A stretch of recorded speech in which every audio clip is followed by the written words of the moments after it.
nous sommes chez nous au Mali, c'est notre pays, le pays nous appartient, nous défendons notre pays.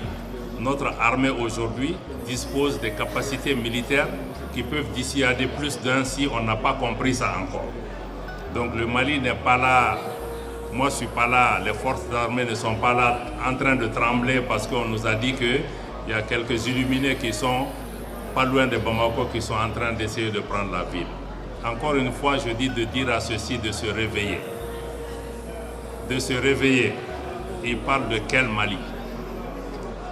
Sans diminuer les autres pays. Le Mali n'est pas la Syrie. Le Mali n'est pas l'Afghanistan. Donc quand ils font leur scénario, là, il faut qu'ils comprennent qu'ils parlent du Mali.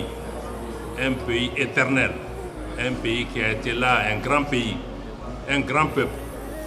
Mais qui a intérêt à ce que Bamako tombe? Et qui veut que Bamako tombe? Pourquoi on veut que Bamako tombe? Quand on répondra à ces questions, on comprendra pourquoi, avec tous les succès qu'on remporte, ce terrorisme continue à être là. Ces groupes terroristes qui ont des drones, ça vient d'où? Qui fabrique ça? Qui leur donne?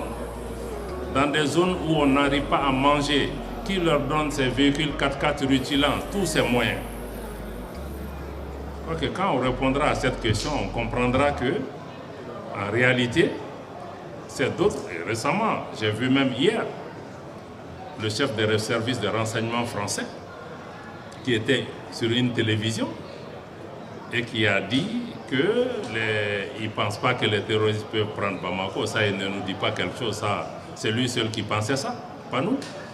Et que ce n'est même pas leur volonté de prendre Bamako. On dit, ah bon, donc vous connaissez leur volonté. Comment vous connaissez leur volonté? Cela peut vous faire comprendre jusqu'où on a aujourd'hui une collision entre des forces hybrides. En réalité, ce n'est pas des terroristes, c'est une guerre par procuration. La série